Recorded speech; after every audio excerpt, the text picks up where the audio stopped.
yo. Engko badan kusru-kusru. Alah Mas, omahe kobong ayo Mas disebut Mas. Ayo Mas nyebrang kono Mas. Sak nek bes ora ndang mati. Iya. Lah aku tetep mati wong awakmu saking kasare mbok uncalno nganggur. Lah beda lek Mbak Elisa. Umpama dijak nyebrang.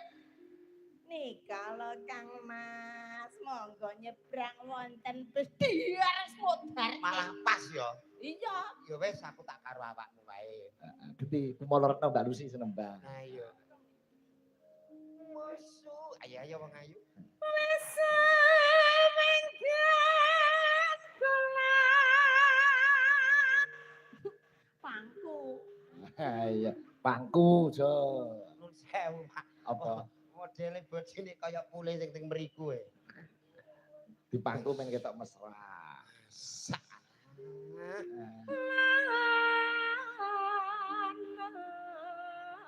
Aku wacana Yasin ben kuat. Kowe iki kok mesti ngenyek lho. Wingi-wingi karo aku gak ngono besok ketemu Dek Elisa ngono kuwi lho. Ayo kene. Pangku jo. Ayo. Piye rasane jo? Duka Pak Igit. Kaya ki dengkulku mblusuk ngono lho Pak Igit. Kok jeweru men kan diblusuk. Kebayake kelandungan Pak Igit. Oh. Rasa pangku-pangkuwe. Jadi kowe jo sing nembang jo, kumolorno digandrung. Guri kene kubota. Apa kuwi? Lo diesel. Kono kowe gandrung kumolorno. Angel-angel cemplung ning kolam renang. Syukur. Goleki Gusti Putri Sriuning.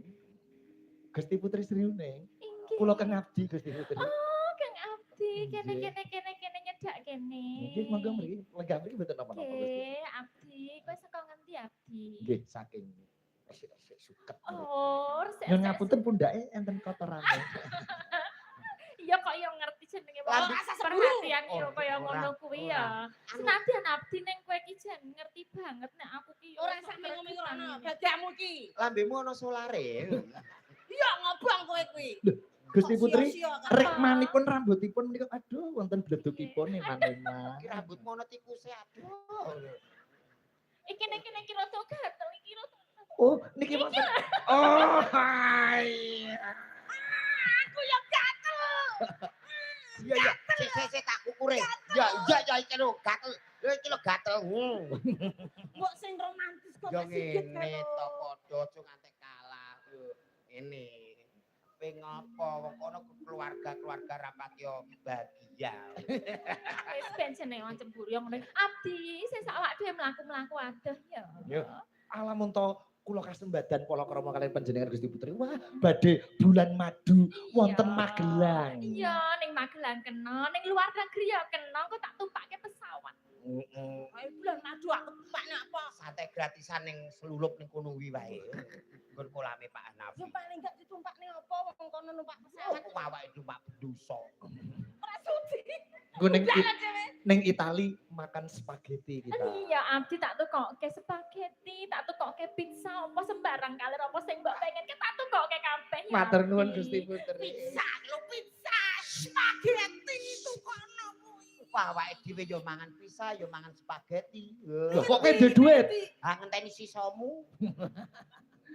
Bojo kok. Ya wis iki seriune gandrungan Jo. Le, Genti seriune sing gandrung wirat saya. sejatine ngaku sing dadi pangeran kene. Pangeran Diponegoro. Jare mengarep siji. Kok ngono himbah-himbah. Wis kok tak pateni. Aku sengit aku nek kaya ngono. Jo. Ayo. Aku ya ora iso kaya ngono. Jo. Arek Jo.